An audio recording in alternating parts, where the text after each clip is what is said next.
Bienvenue sur Ténébris Sonia. Aujourd'hui, on se retrouve pour une vidéo spéciale. Voilà, mes 42 chefs-d'œuvre. C'est parti.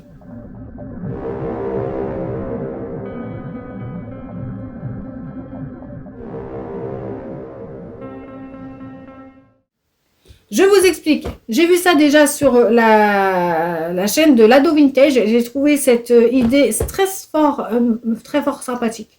Et c'est une trend qui est sur TikTok en ce moment.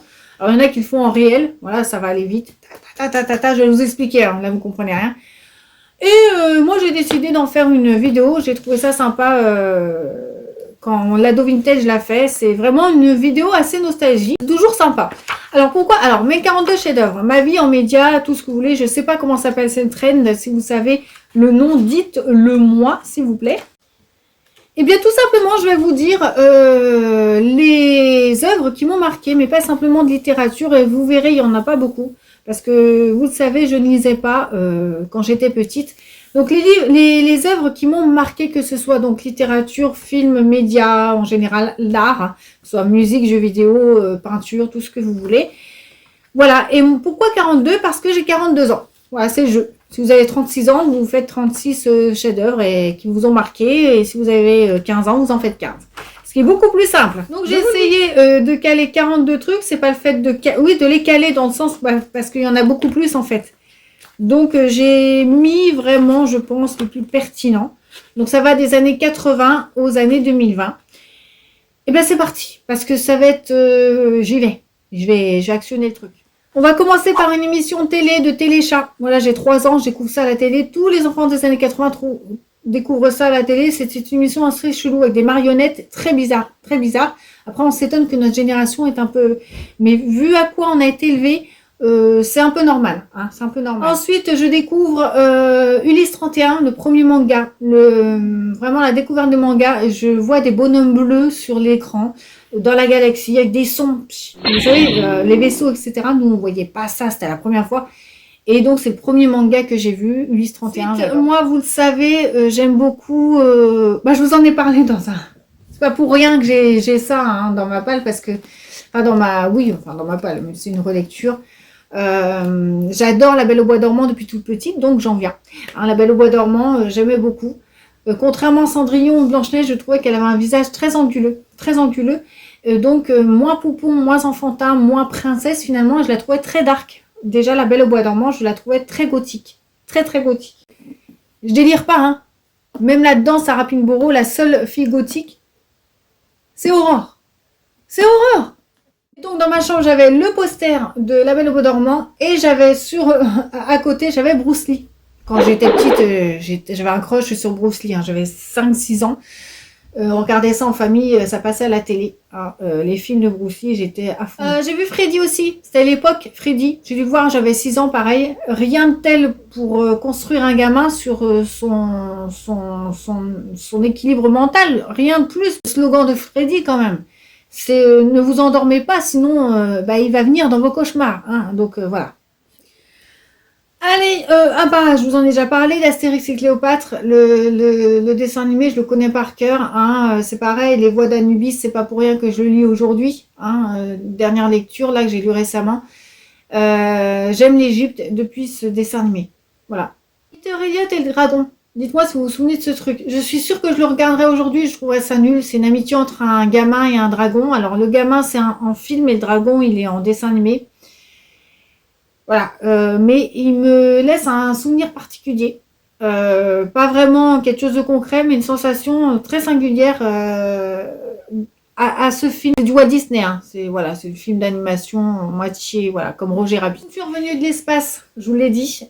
Ça, c'est une comédie d'horreur, mais alors ces clowns qui captivaient leurs proies et les mettaient dans des barbes à papa. C'était trop génial. C'était absolument génial. C'est pareil, j'ai un souvenir particulier dû à ce film. Hein. Une sensation... quand j'étais gauche, j'avais pas peur, mais je trouvais ça funny. Mais ça faisait un peu... Pas peur, j'étais terrorisée, mais ça faisait quand même un peu peur. Hein, c'était un peu spécial. En jeu vidéo, il y a eu Alex Kidd. Voilà, il y avait Team Nintendo avec Mario, et nous, on était Team Sega à la maison. Quand t'achetais la Master System... Ça va, bébé? Elle éternue à tchoum. Quand t'achetais la Master System, t'avais Alex Kidd incorporé dedans, le jeu. Et c'est pas un jeu qu'on finissait en 2 secondes. Hein. Fallait se creuser vraiment les ménages, mais c'est vraiment mon premier jeu auquel j'ai vraiment joué. Musique, là, il y en a 2 qui vont arriver. Je pouvais pas ne pas mettre Mylène Farmer, qui était pour moi une de mes chanteuses préférées quand j'étais petite. Quand on était petite, on était bercé à Dorothée, Chantal Goya, Vanessa Paradis, Elsa. Des petites gamines toutes fraîches, toutes mignonnes. Et puis t'avais, dans l'univers musical français, t'avais Mylène Farmer, quoi. Donc ça changeait de truc. Mylène Farmer, très gothique, personnage très sombre, hein, très torturé, très érotique aussi, très olé olé pour l'époque et pour les gamins qui étaient comme nous, et j'étais pas la seule à aimer Mylène Farmer. Et puis l'autre, c'est Michael Jackson. J'avais le 45 tours de Smooth Criminal. Là, on faisait des chorés dessus, je me souviens. Michael Jackson, à l'époque, c'était révolutionnaire. Hein, voilà, pour danser, pour délirer, c'était tout à fait bien. Et cette chanson en particulier, j'avais le 45 tours. On repasse au film. 2 films pour finir les années 80. Après, on passe aux 90, n'est-ce pas, hein, pour être logique. Donc, SOS Fantôme 1 et 2, mais je vais vous parler du 1, qui a un souvenir particulier. C'est grâce à ce film que j'ai aimé, que j'ai pris conscience, parce que j'aimais avant, mais j'ai pris conscience d'aimer le cinéma, en fait. Donc, je me souviens à l'époque d'avoir ressenti l'aspect, la dimension fantastique que pouvait apporter le cinéma. Alors que moi, j'étais sur mon canapé, quoi, tu vois, cet échange, voilà, un truc de fou. Voilà, grâce à SOS Fantôme. Et moi, j'adore Zool, hein. Big Up Zool. Et puis aussi les Goonies, très années 80, très vibe, hein, 80. Voilà, c'est cette bande de gamins qui partent à l'aventure d'un trésor, et puis au passage, Cyndi Lauper qui fait la BO, quoi. Voilà. Aux années 90. Un petit truc comique, Les Inconnus. Bah, je pouvais ne pas le mettre. Je pouvais pas le mettre. C'est impossible. Les Inconnus, c'est une référence, pareil, de ces années-là. Les gamins dans les récrés reprenaient toutes leurs répliques. La télé des Inconnus. Voilà. Alors, voilà, c'est passé à la télé. Donc, la télé des Inconnus, c'est passé à la télé. Donc, plusieurs sketchs, des parodiques, quoi. Donc, voilà, tout le monde connaît Les Inconnus. Tout le monde connaît Les Inconnus. Dracula de Coppola. Je suis obligée. Je vous rabâche, mais je suis obligée. C'est le jeu, là, hein. En 92, ce film, je l'ai découvert, j'avais une dizaine d'années, j'avais 10 ans en 92, et tout de suite j'ai adhéré à ce style toujours pareil. Et c'est en moi, c'est presque intrinsèque, hein, côté gothique. J'ai toujours aimé ça involontairement, et maintenant volontairement j'en suis fière. Beverly Hills. Alors on change. Beverly Hills, une série américaine, voilà, de ces années-là aussi, toujours en 92. Ça passait tous les samedis ou tous les dimanches. C'est pareil, c'est très générationnel. Dylan, Brandon, Brenda, Kelly, Donna, Steve, enfin tout ce que vous voulez. C'est absolument génial. Cette série a duré trop longtemps. Je la regardais plus trop vers la fin, dans les années 2000 et tout. Mais au début, c'était vraiment une dinguerie. Alors ensuite, on est en 93. Je retourne avec un petit manga. Et comme pour SOS Fantôme, où j'ai pris conscience grâce à ce film que j'aimais le cinéma, grâce à ce manga, enfin cet anime, parce que je lisais pas, vous voyez, il n'y a pas beaucoup de lecture, hein, pour le moment. Cet anime m'a fait prendre conscience de l'ampleur que pouvait apporter un anime, un manga, quoi. C'est Sailor Moon que j'ai vraiment suivi assidûment. J'ai vraiment suivi l'histoire, et là je me suis rendu compte de la puissance qu'un manga pouvait apporter à la même hauteur qu'un film, d'un grand film. Parce que émotion, profondeur, j'ai pleuré devant Sailor Moon, j'ai ri, j'avais vraiment du plaisir à retrouver. C'est comme une série. Donc, puis Sailor Moon, quoi. Oh, c'était bien, j'avais 14 ans, j'avais le même âge que les filles dans l'anime. Ensuite, on va parler un peu musique. Musique, les CD. Les CD, j'ai 12 ans et je découvre un groupe de rock. En fait, c'est mon premier CD acheté.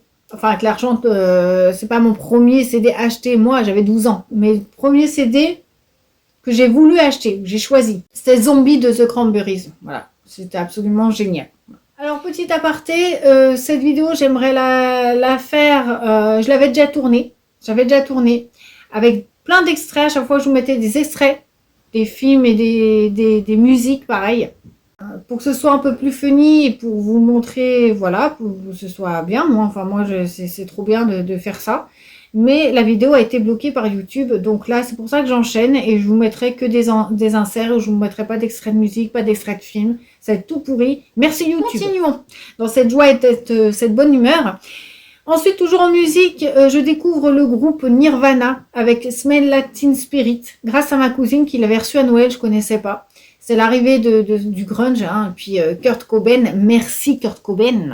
C'est absolument dément hein, cette musique, voilà, faut écouter fort, hein, sinon c'est pas la peine. Ensuite, eh ben, j'ai toujours 12 ans. À 12 ans, on va repartir en téléfilm. C'est pareil, c'est générationnel, c'est Il est revenu. À l'époque, anciennement ça, hein, avec Tim Curry, l'ambiance encore aujourd'hui me donne des frissons.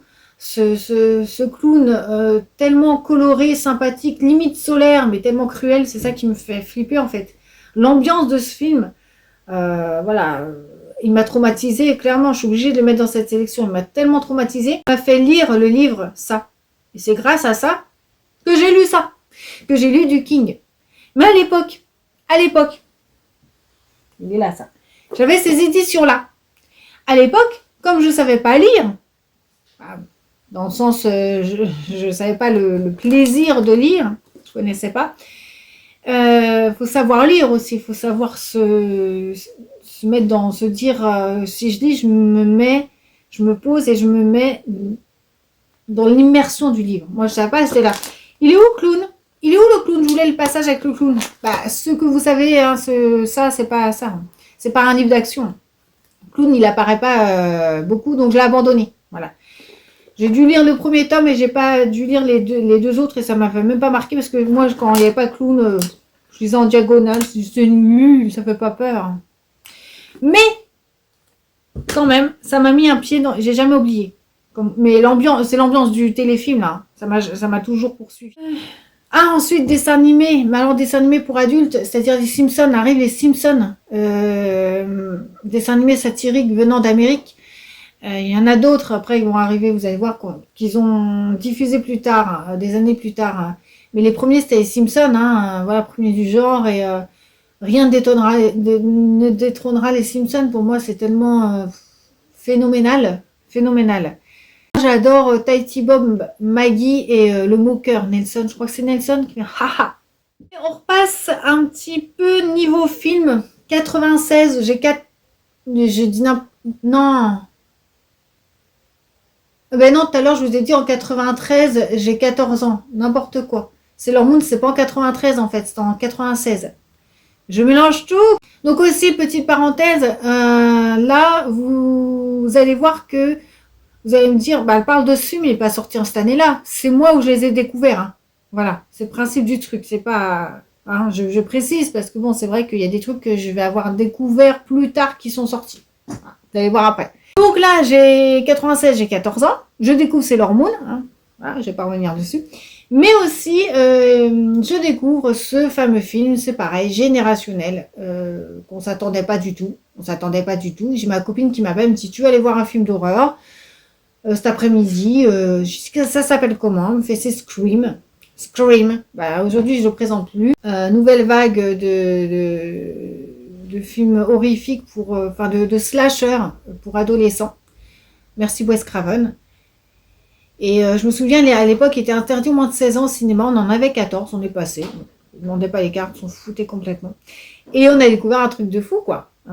Ensuite, on passe en 98. Alors en 98, on va passer un peu niveau musique. Dans ma classe, j'avais une fille qui écoutait un gars. Elle me dit, tu connais pas? Je fais non. C'était le début. Hein. Elle fait trop bien. Elle fait. Alors j'écoute, je fais ouais, il a une voix sympa. Il a une voix sympa. Et je le vois, j'ai trouvé ah ouais, il est trop bon. En fait, il est sexy. C'est Marilyn Manson. Très très spécial. Hein. Pareil, dans le même temps, toujours à 15 ans. Je découvre le rock underground féminin, pas celle qu'on entendait à la radio. Des grains de voix suaves, graves, du rock, notamment PJ Harvey. Voilà, ce genre de vibe-là. Et encore maintenant, j'aime les groupes féminins de rock. Et puis j'en ai découvert grâce à cette époque, du coup. PJ Harvey, c'est typique 90, c'est un truc, mais grâce à elle, j'ai découvert aussi les chanteuses de rock après 70, 80. On passe à une sitcom, après on revient un peu à du cinéma. Donc une sitcom, je suis pas trop sitcom, j'ai toujours 15 ans, hein. Je suis pas trop sitcom, je trouve sympa, mais sans plus quoi, c'est pas trop mon délire. La comédie américaine, les films américains, comédie américaine, j'aime pas trop l'humour américain en fait. Bon, celle-là qui passait sur France 2 à l'époque, j'ai trouvé ça génial. Je sais quoi, c'était punchline sur punchline, mimique sur mimique. Silence malaisant sur silence malaisant, c'était Friends. Mais Friends ne serait pas dans cette sélection s'il n'y aurait pas le personnage de Phoebe. Hein, Phoebe, hein, voilà, que j'adore. Parce que faut dire que Monica et Rachel me tapent un peu sur le système. On repasse donc niveau cinéma, j'ai 16 ans, je découvre là pour le coup donc 2 classiques cultes du cinéma d'horreur. Le premier, enfin, il passe à la télé et je veux le regarder. La génération de mes parents le connaissent très bien. C'est L'Exorciste. Hein. Et j'ai adoré. Hein, vous savez, mais j'ai découvert ce truc. Alors oui, ça m'a fait peur, mais ça m'a pas terrorisé. Mais ça m'a fait bien peur. C'est une peur qui s'immisce. C'est pas une peur démonstrative. Ça reste en toi après, hein, L'Exorciste. C'est voilà. C'était génial, ce classique du cinéma d'horreur. J'ai dit oui tout de suite, j'ai validé. J'ai découvert aussi Le Silence des Agneaux. Pourquoi elle est dans cette sélection Silence des Agneaux? Pourquoi? Parce que c'est le seul film qui m'a laissé cette impression si singulière que j'ai eue quand je l'ai regardé. J'ai été obligée de sortir, je l'avais regardé en VHS donc, et j'ai été obligée de sortir, faire un tour dehors après, tellement j'avais l'esprit embrouillé, j'avais comme des fourmis dans le cerveau, je me sentais tellement vaseuse. Je crois qu'il était tellement malsain, c'est le côté malsain de ce film, avec Buffalo Bill, génialissime. Hein. Regardez ce film si ce n'est pas fait, c'est une pure merveille. Et puis on va finir dans les années 90 avec de la lecture. J'arrive à la lecture. Attention, j'ai 16 ans, même s'il n'y a pas trop de continuité après. Voilà, ça à 12 ans, en lecture à 16 ans, je découvre Le Horla de Maupassant. Je le mets ici parce qu'il m'a choqué, j'en ai rêvé. Et là, j'ai découvert grâce à ce livre ce que la littérature pouvait apporter. Enfin, voilà. Ce personnage qui est un peu fou, hein, qui voit des ombres pendant un moment sur le... Hein? Ah, je crois que tu me parlais sur les murs. Et ça m'a... Mon cerveau l'a bien enregistré. On passe aux années 2000 avec un petit jeu vidéo. Je crois que c'était la PlayStation 2 avec Alone in the Dark. Mais ce jeu... Mais à l'époque, c'était révolutionnaire parce que c'est très réaliste. Hein. Mais maintenant, on va rigoler. Et c'est dommage, je ne peux pas vous montrer d'image. Hein. C'est voilà, c'est pas grave. Mais Alone in the Dark, ah ouais, c'était trop bien. Mais c'est flippé. Hein. Ça faisait flipper parce qu'on était 2 enquêteurs, un homme ou une femme. Ça dépendait, vous pouvez jouer soit du côté de l'homme ou soit de la femme. On peut refaire le jeu. Voilà, on pouvait faire le jeu 2 fois, même si après. Mais bon, ils prenaient des chemins divergents dans le jeu. Donc voilà.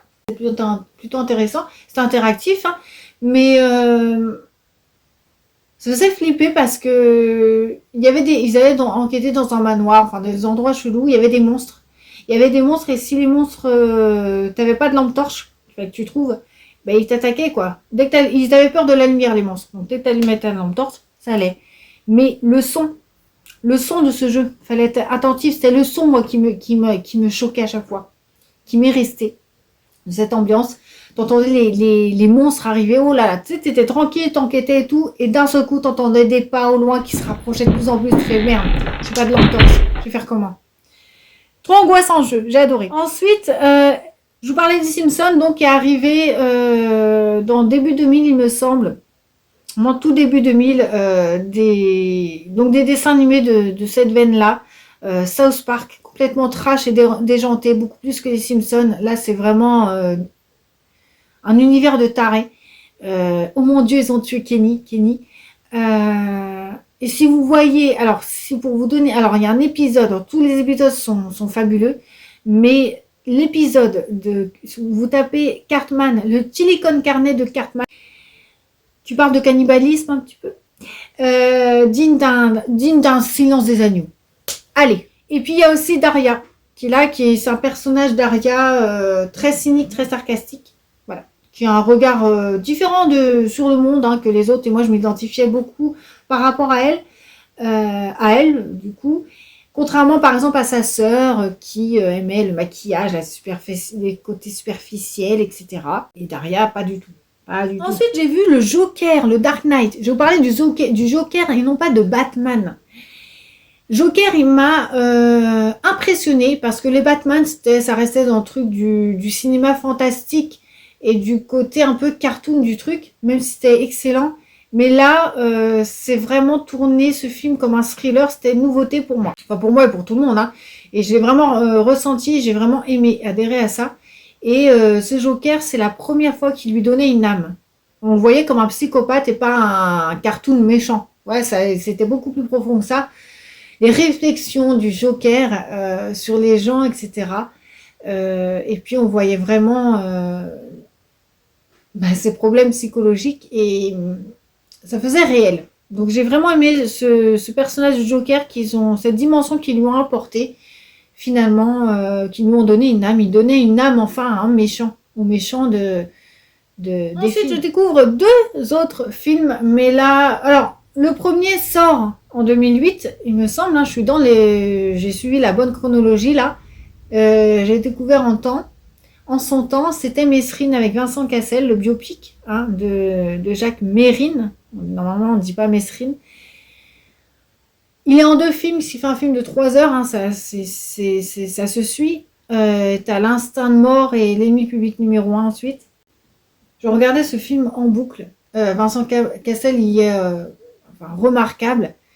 Et j'ai aussi découvert, alors là, un vieux film que je regardais en boucle en VO, qui durait 3 heures. J'en ai rien à faire. J'étais à fond dedans. C'est Orange Mécanique de Kubrick. Voilà.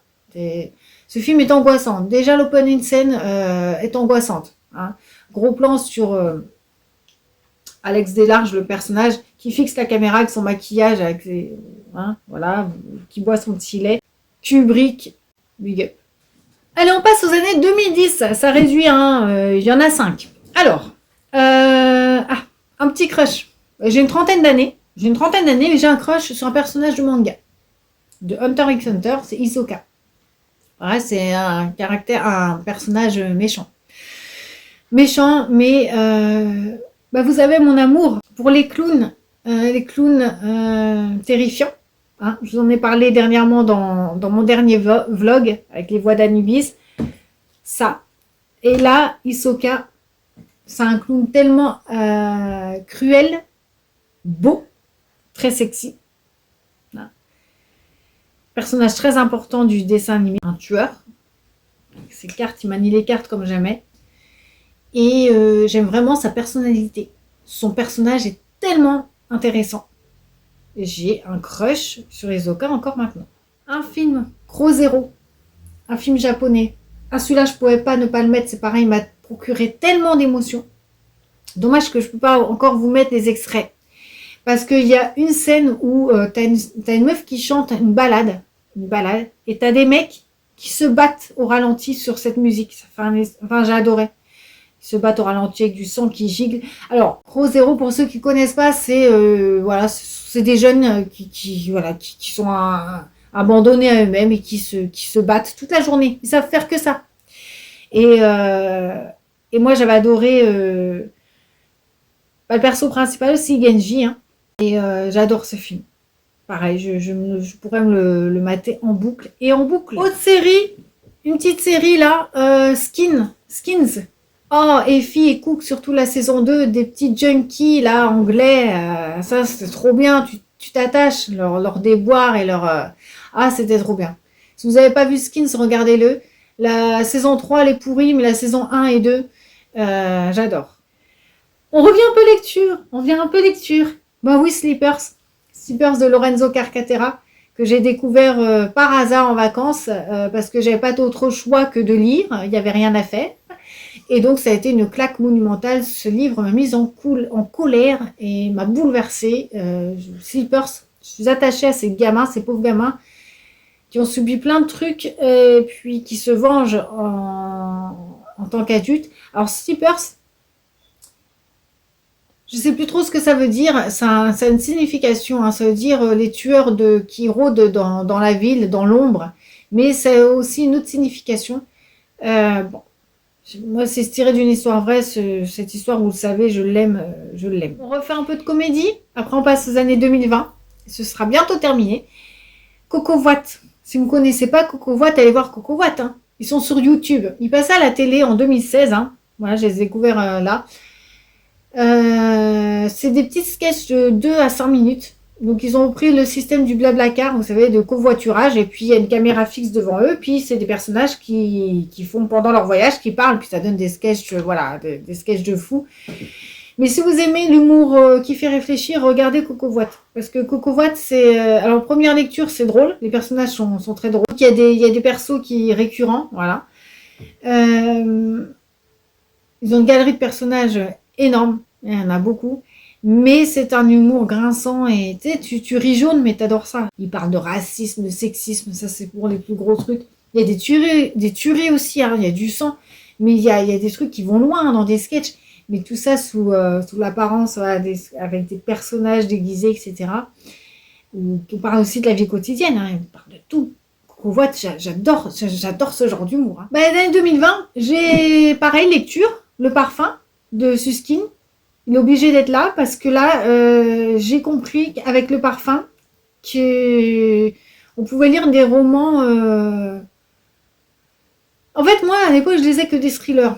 On est en 2020. Je ne lisais que des thrillers, genre, vous savez, des thrillers commerciaux, un peu Linwood Barclay, Franck Tillier, des trucs un peu avec des rebondissements. Vous voyez ce que je veux dire. J'ai lu Le Parfum, je me suis dit, c'est un nouveau thriller. C'est un nouveau thriller. Et puis, bah non, bah, j'ai compris que le thriller pouvait avoir une autre dimension. C'est un level au-dessus. Là, on est dans du roman noir. C'est un récit fort. Voilà, c'est subtil. Parfum, ça... Là, c'est le parfum qui m'a amené aujourd'hui à aimer ces lectures un peu plus torturées et moins grandiloquents, on va dire. 2022, je découvre un groupe de rock que je connaissais, mais je m'étais jamais intéressée. C'est Led Zeppelin. Led Zeppelin, que j'adore beaucoup. Vraiment, j'adore toutes leurs chansons, notamment No Quarter. Led Zeppelin, c'est carrément fort comme groupe. Je découvre aussi la funk. C'est sympa la funk, hein, de petits rythmes sympas. Il y a des choses bien sympathiques. Et, Dracula en livre, hein. Voilà, le dernier clou spectacle, voilà, en lecture. Vous savez, c'est mon roman préféré depuis un mois, là, voilà. Il est dans cette sélection, ça tombe bien, en 2025, voilà. Et voilà, tous les chefs-d'œuvre qui m'ont marqué et qui font aujourd'hui ce que j'aime, voilà, ce que j'aime aujourd'hui, les créatures de la nuit, elles sont là, elles sont toutes là, voilà, tac, tac, tac, on n'oublie pas. Voilà, j'en ai terminé pour ces 42 chefs-d'œuvre, pour cette petite traîne de cette vidéo. C'est bien sympa, c'était bien sympa. Dites-moi ce que vous pensez de ces trucs, si vous partagez si on a des trucs en commun. C'était pas évident de tout casser, mais je pense que j'ai fait le tour. J'aurais voulu faire un truc un peu plus funny, mais des extraits, comme je vous ai dit, ça m'embête vraiment. On ne peut rien faire avec YouTube, les droits d'auteur et tout, machin. Ils nous cassent les buts. À bientôt sur Ténébris Somnia.